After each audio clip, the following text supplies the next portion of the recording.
नमस्कार, आप सभी का फिर से एक बार स्वागत है आपके अपने वर्चुअल गराज कार ब्रो में। आज का वीडियो एक बहुत ही इम्पोर्टेंट टॉपिक के ऊपर होने वाला है। आज के डेट में जब भी कोई गाड़ी लेने की सोच रहा है, बस भेड़ चाल में चल के जो दुनिया ले रही है वही गाड़ी मुझे भी लेनी है। हम गाड़ी ले तो लेते हैं, लेकिन वो अपने रिक्वायरमेंट में अगर फिट नहीं बैठती है तो आगे जाके हम उसी गाड़ी को या फिर उसी ब्रांड को कोसने लगता है। तो आज के इस वीडियो में हम देखने वाले हैं कि आपको अपने रिक्वायरमेंट के हिसाब से गाड़ी कैसे चॉइस करनी चाहिए, गाड़ी कैसे सिलेक्ट करनी चाहिए। तो आज के वीडियो में हम ये डिस्कस करेंगे मैंने स्लाविया क्यों ली, कौन कौन से पैरामीटर से उसको मैंने इवेल्युएट किया और उसके बेसिस पे मैंने डिसीजन बनाया। आप यही सब कैलकुलेशन माइंड में रख के आपके रिक्वायरमेंट में जो गाड़ी सही बैठती है उसका आप अंदाज़ा लगा सकते हो और उसको फाइनलाइज कर सकते हो। आप ऐसे कैलकुलेट करके अपने रिक्वायरमेंट के हिसाब से गाड़ी लोगे तो लाइफ लॉन्ग आपको उस गाड़ी से बेनिफिट ही मिलेंगे। भेड़ चाल में जाके कोई भी गाड़ी उठा के लाए तो लाइफ टाइम आप उस गाड़ी को कोसते ही रहोगे। तो बिना किसी देरी के आगे बढ़ते वीडियो की तरफ एक छोटे से इंट्रो के साथ।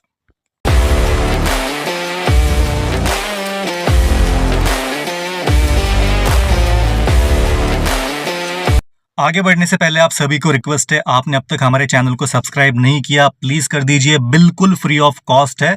लेकिन हम आपके लिए ऐसे इंसाइट्स लाएंगे, ऐसे कैलकुलेशन लाएंगे जो कि आपको बेहतर डिसीजन लेने में हेल्प करेंगे और इससे आप काफ़ी पैसे बचा भी सकते हो। तो आगे बढ़ते हैं वीडियो की तरफ कि मैंने स्लाविया क्यों ली। जैसे कि आप सभी को पता है, मैंने सितंबर में स्लाविया ली थी। उसके पहले मेरे पास रैपिड भी थी। रैपिड से मैंने अपग्रेड करके स्लाविया ली। मैं दोनों भी गाड़ियाँ आज की डेट में यूज़ कर रहा हूँ, चला रहा हूँ और दोनों के अपने अपने फ़ायदे भी है। लेकिन स्लाविया क्यों ली, इसके ऊपर आज का ये वीडियो है। मैंने क्या क्या कैलकुलेशन किए, मेरे क्या क्या रिक्वायरमेंट थे, उसके कंपटीशन में कौन कौन सी गाड़ियाँ थी और उनके ऊपर मैंने स्लाविया को क्यों चूज़ किया, ये इस वीडियो का टॉपिक है। तो सबसे पहले मुझे एक नई गाड़ी चाहिए थी। रैपिड मेरे पास थी लेकिन अभी वो काफ़ी पुरानी हो चुकी है और उसको मैं लंबे ड्राइव के लिए यूज़ नहीं करता हूँ। खैर गाड़ी अभी भी बहुत बढ़िया चलती है, बहुत मक्खन चलती है। लेकिन मेरा प्राइमरी कंसर्न ये था, मेरा 75 to 80% जो ड्राइव है वो हाईवेज़ पे है और मेरा गाड़ी से प्राइमरी रिक्वायरमेंट है, मुझे मेरे पेरेंट्स को अपने होम टाउन लेके आना जाना पड़ता है महीने में कई बार। तो लगभग वन वे इसका जो डिस्टेंस है वो 900 किलोमीटर है। तो जाना आना मिला के लगभग 1800-2000 किलोमीटर का मेरा एक जर्नी का स्ट्रेच होता है। वैसे मैं महीने में कम से कम 2 जर्नीज तो करता हूँ या फिर 2 से ज़्यादा भी हो जाती है। तो मेरे पेरेंट्स के लिए मैं प्राइमरली गाड़ी देख रहा था। वैसे मैं 6 फुट हाइट है मेरी। मेरे पर्सनैलिटी के हिसाब से बहुत लोगों ने रिकमेंड किया कि भैया आप थार ले लीजिए, आप हैरियर लीजिए, आप कोई तो एक एसयूवी लीजिए तो जो कि आपके पर्सनैलिटी को सूट करे।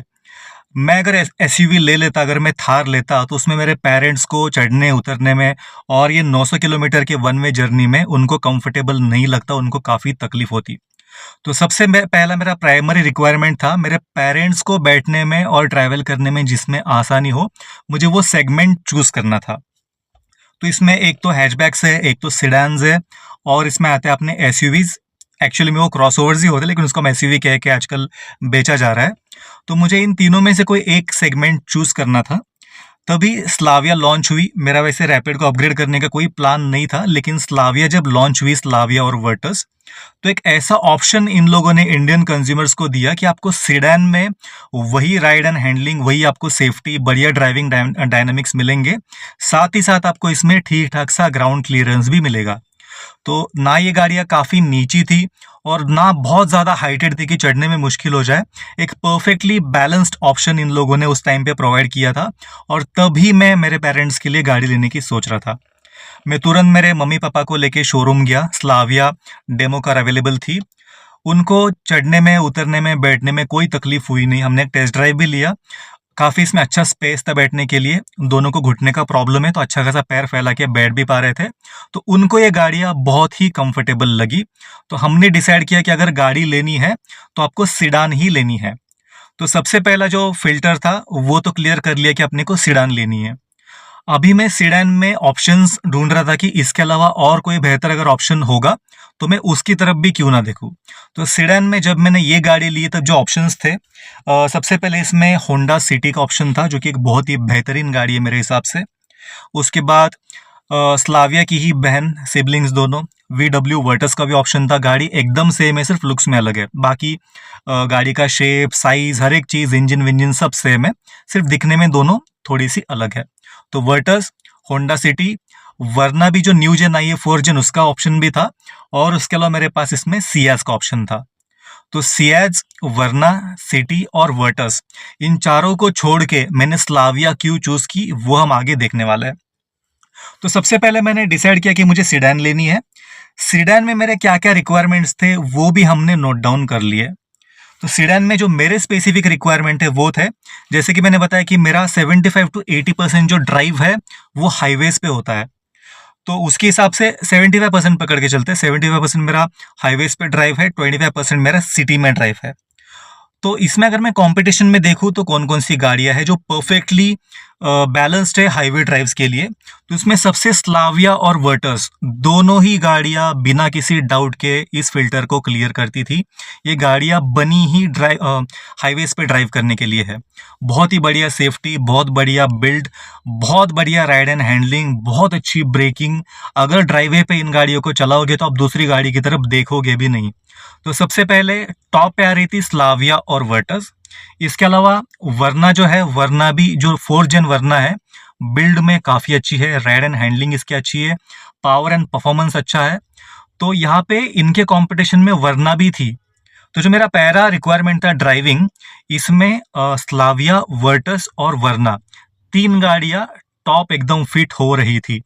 जो लोग कह रहे हैं कि hyundai के बिल्ड में इशू है, सेफ गाड़ी नहीं है, वरना के केस में वैसा भी नहीं है। वरना सेफ्टी में भी एट पार है वर्टस और स्लाविया से। तो वरना भी वहाँ पे क्वालिफाई कर रही थी। सिटी भी सेफ्टी के मामले में इतनी खराब नहीं है, सेफ्टी के मामले में सिटी भी अच्छी है, लेकिन सिटी राइड एंड हैंडलिंग के मामले में और हाईवे परफॉर्मेंस के मामले में इन तीनों गाड़ियों से स्लाइटली पिछड़ रही थी, काफी नहीं, थोड़ी सी हल्की सी पिछड़ रही थी। अगर मैं टॉप 3 की बात करूं तो ये 3 गाड़ियां थी, उसके बाद सिटी का नंबर भी था। सियाज यहाँ पे कहीं ना कहीं फिट नहीं बैठ रही थी, उसके पीछे ऑब्वियस रीजंस भी है, वो हम इस वीडियो में डिस्कस नहीं करेंगे। लेकिन हाँ, जो टॉप 3 गाड़ियां थी वो हमने सिलेक्ट की थी यहाँ पे, स्लाविया, वर्टस और वरना। सिटी भी कंपटीशन में थी। अगर ये अगले फिल्टर में क्वालिफाई हो जाती है तो मैं सिटी भी कंसिडर कर सकता था, लेकिन फिलहाल इस रिक्वायरमेंट में ये 3 गाड़ियां जीत रही थी, क्वालिफाई कर रही थी। ये मैं मेरे स्पेसिफिक रिक्वायरमेंट की बात कर रहा हूँ। तो पहले इसमें 3 गाड़ियां मैंने सिलेक्ट कर ली। उसके बाद मेरा दूसरा रिक्वायरमेंट था, वो था सेफ्टी का।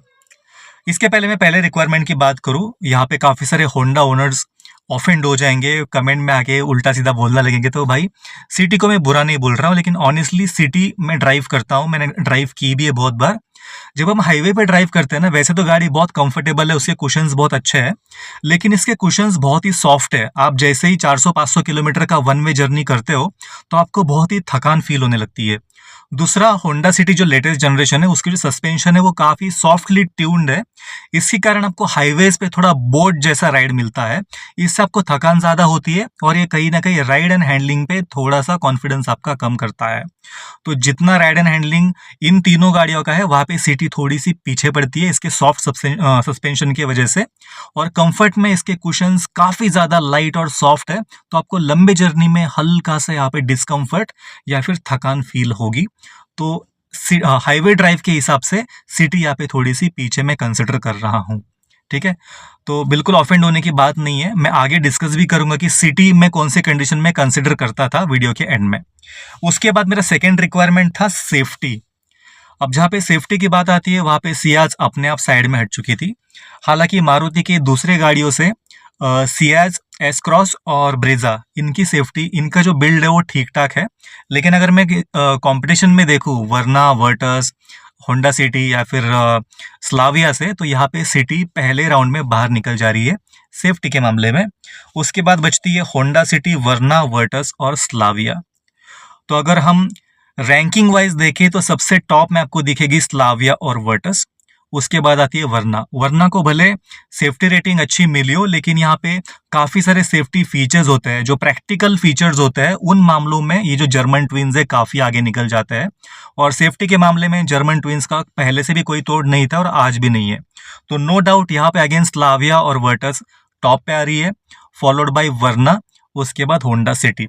होंडा सिटी का भी बिल्ड अच्छा है, लेकिन स्लाविया और वर्टस इन मामले में इन दोनों गाड़ियों से कहीं आगे निकल जा चुकी है। तो दूसरे राउंड में भी मेरे टिक मार्क में बैठ रही थी स्लाविया, वर्टस और वरना। सिटी यहाँ पे भी चौथे नंबर पे आ रही थी। तो जो पहले राउंड की 3 गाड़ियां हैं वही सेकेंड राउंड में भी 3 गाड़ियां यहाँ पे जीत रही है। उसके बाद मेरा तीसरा रिक्वायरमेंट था, मुझे ड्राइविंग के साथ साथ एक थोड़ी सी फन टू ड्राइव गाड़ी भी चाहिए थी। तो ये भले 1 लीटर का इंजन हो, लेकिन यकीन मानिए ये बहुत ही फन टू ड्राइव है। लोग कह रहे हैं कि इसको अल्टो के बराबर का इंजन इसको कंपेयर कर रहे हैं, लेकिन ये 1 लीटर टर्बोचार्ज इंजन है और इसका जो एक्चुअल परफॉर्मेंस है उसके कैपेसिटी के 50% के नीचे ही इसका डिलीवरी आउटपुट रखा है। तो अपने कैपेसिटी से काफ़ी कम ये डिलीवरी दे रहा है, इसकी कैपेसिटी उससे भी काफ़ी ज़्यादा है। तो ये कहीं पे भी ओवरलोडेड नहीं लगती है। ये घाट पे, चढ़ान पे फुल लोड के साथ भी बहुत बढ़िया मक्खन जैसे चलती है। इसका दिक्कत एक ही है कि इसका 3 सिलेंडर इंजन है, थोड़ा नॉइज ज़्यादा करता है। अदरवाइज पावर डिलीवरी के मामले में, पिकअप के मामले में इसमें कोई भी दिक्कत नहीं है। तो फन टू ड्राइव ये जो फिल्टर है यहाँ पे सबसे टॉप पे आ रही थी। मैं 1 लीटर इंजन की बात कर रहा हूँ, 1.5 की नहीं। तो अगर मैं 1 लीटर इंजन को कंपेयर करूँ तो यहाँ पे वरना टॉप पे आ रही थी। वरना बहुत ही बढ़िया फन टू ड्राइव गाड़ी है, जो 4th जन वरना मैं उसकी बात कर रहा हूँ। उसके बाद स्लाविया और वर्टस, उसके बाद सिटी और सियाज फन टू ड्राइव में कंसिडर नहीं करूंगा। और सिटी भी जो सीवीटी है, मैं सीवीटी की खास करके बात कर रहा हूँ, इतनी एंगेजिंग नहीं लगती है जो सीवीटी गियर बॉक्स है। तो फन टू ड्राइव के मामले में आपको जो क्विक रिस्पॉन्स चाहिए उस मामले में वरना और वरना, स्लाविया और वर्टस, ये 3 गाड़ियां फिर से यहाँ पे क्वालिफाई कर रही है। तो पहले तीनों भी फिल्टर्स में स्लाविया, वर्टस और वरना यहाँ पे जीत रही थी मेरे रिक्वायरमेंट के हिसाब से। उसके बाद चौथा सबसे इंपॉर्टेंट पॉइंट है, अब ये सुन के काफी सारे लोगों की आंखें खुल जाएगी। मेरा चौथा रिक्वायरमेंट था सर्विस नेटवर्क भी अच्छा होना चाहिए। अब सर्विस नेटवर्क में यहाँ पे कौन कौन सी गाड़ियां क्वालिफाई कर रही थी, यहाँ पे टॉप पे आएगी आपकी Maruti Ciaz.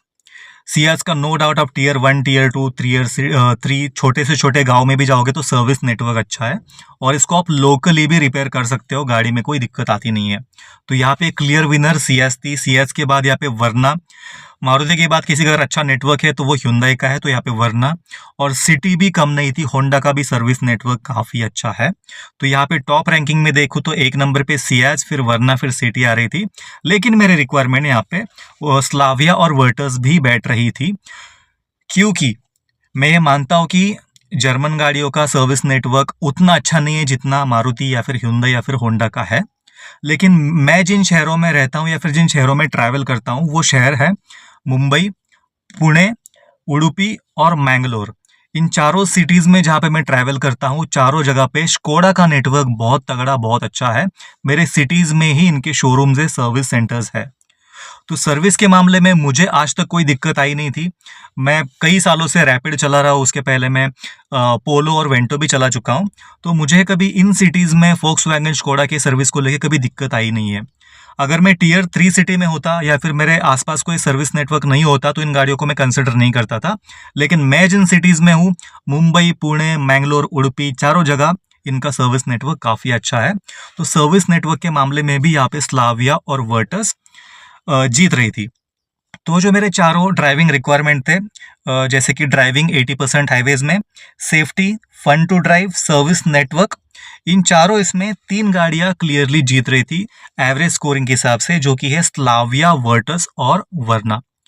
Honda city slight margin से यहाँ पे छूट रही थी, क्योंकि मुझे यहाँ पे लॉन्ग जर्नी के लिए कंफर्ट भी एक बड़ा फैक्टर था।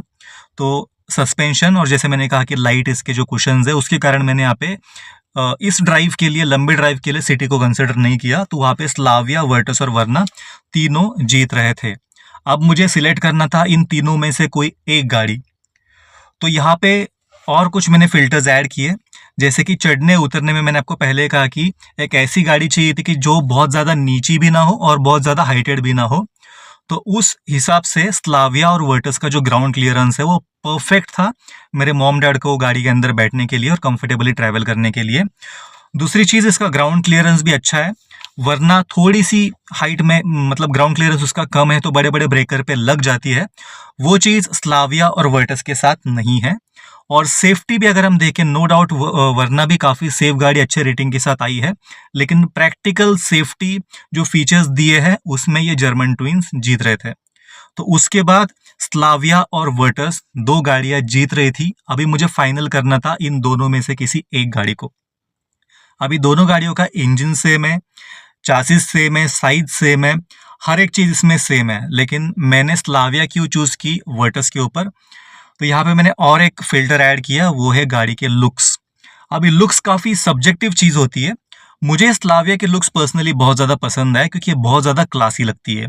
जिन लोगों को स्पोर्टी लुक पसंद है, उन लोग को वर्टस ज़्यादा पसंद आएगी, और जिन लोग को एक क्लासी एलिगेंट लुक पसंद है, उनको स्लाविया ज़्यादा पसंद आएगी।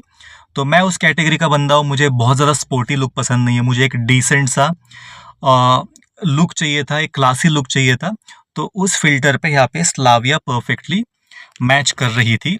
तो ये सारे पैरामीटर्स को लेके 80% highway drive, safety and build quality, fun to drive vehicle चाहिए था, पावर एंड परफॉर्मेंस अच्छा चाहिए था, सर्विस नेटवर्क चाहिए था, और एक अच्छा लुक चाहिए था गाड़ी का। तो ये सारे फैक्टर्स मैंने कंसिडर करके मैंने फाइनली स्लाविया बुक की। अभी मैं आपको बताऊंगा अगर मेरे रिक्वायरमेंट थोड़े से चेंज होते तो मैं कौन सी गाड़ी लेता। जैसे कि मैं वरना कब लेता, अगर मैं टियर 2 या फिर टियर 3 सिटी में होता और मेरे शहर में स्कोडा फोक्सवैगन का इतना सर्विस नेटवर्क ज़्यादा नहीं होता या फिर आसपास नहीं होता, तो मैं वरना को कंसिडर करता था, क्योंकि सर्विस नेटवर्क वाले पॉइंट को छोड़ के बाकी सारी चीज़ों में वरना भी एट पार चल रही थी इन दोनों गाड़ियों के। तो सर्विस नेटवर्क के मामले में टियर 2 एंड टियर 3 सिटीज़ में जहाँ पे जर्मन गाड़ियों का नेटवर्क नहीं है, वहाँ पे डेफिनेटली वरना क्लियर विनर बन जाती थी, और शायद मैं यहाँ पे वरना लेता था।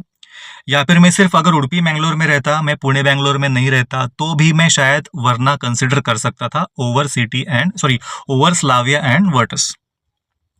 उसके बाद अगर मुझे 100% पीस ऑफ माइंड अगर चाहिए था, एक बार गाड़ी ले ली फिर उसकी तरफ देखो ही मत, सालों साल चलती रहेगी, कोई दिक्कत नहीं, एकदम रिलायबल गाड़ी है, मुझे गाड़ी से ज़्यादा फन टू ड्राइव, ज़्यादा परफॉर्मेंस की उम्मीद नहीं है, एक कंफर्टेबल गाड़ी चाहिए, डिसेंट सी फैमिली कार चाहिए, तो मैं सिटी की तरफ देखता, क्योंकि सिटी एक बहुत ही अच्छी फैमिली कार है। पॉइंट ए से पॉइंट बी तक जाने के लिए एक अच्छा ऑप्शन है, अच्छी सेफ्टी, अच्छा कंफर्ट, हर एक चीज़ अच्छी है। तो ऐसे मामले में मैं शायद सिटी की तरफ देखता था।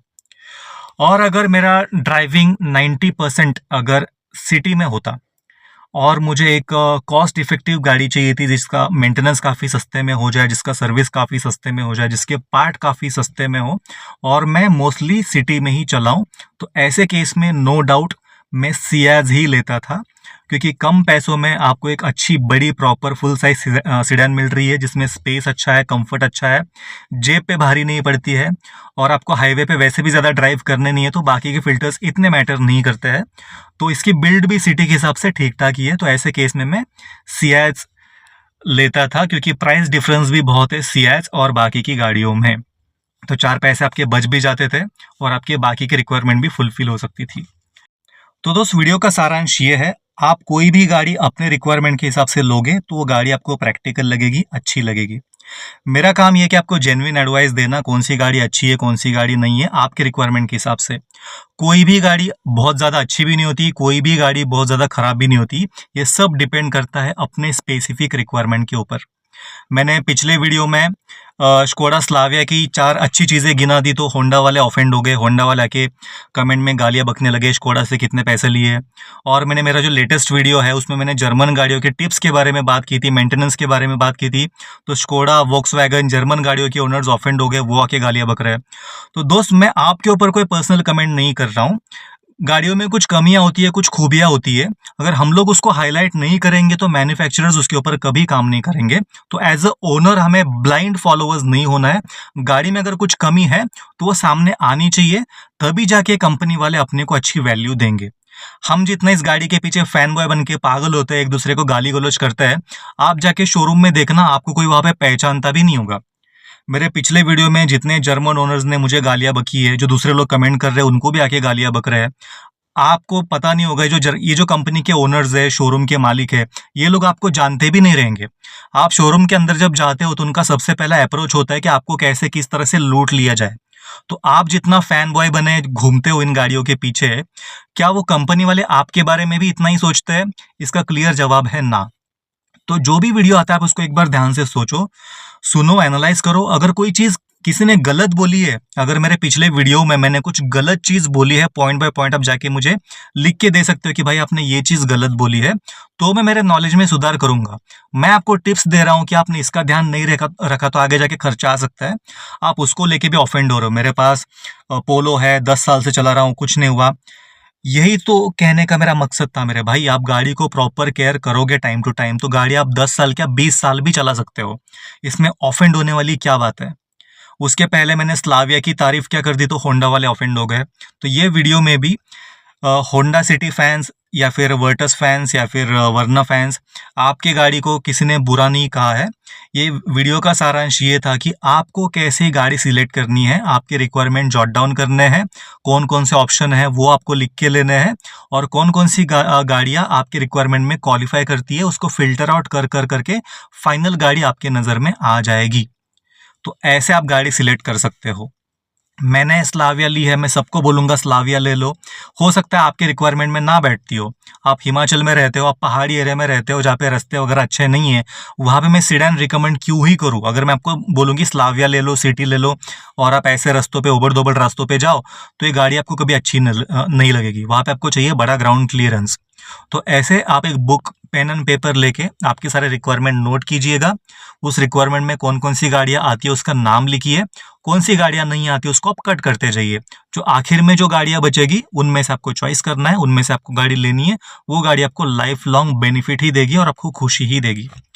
ये वीडियो आपको कैसे लगा प्लीज़ कमेंट करके बताइए, और आप कौन से टॉपिक पे वीडियो देखना चाहते हो प्लीज़ आपका सजेशन दीजिए।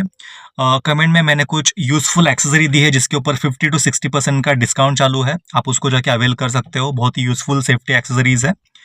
और मिलता हूँ अगले वीडियो में इसी मैसेज के साथ। अगर आप ड्राइव करते हो तो दोस्त ओवर स्पीड बिल्कुल मत करना, सीट बेल्ट पहने बिना बिल्कुल ड्राइव मत करना। अगर आप टू व्हीलर चलाते हो तो हेलमेट पहने बिना टू व्हीलर बिल्कुल भी मत चलाना। मिलता हूँ अगले वीडियो में, तब तक अपना बहुत ध्यान रखिए। Bye bye, drive safe.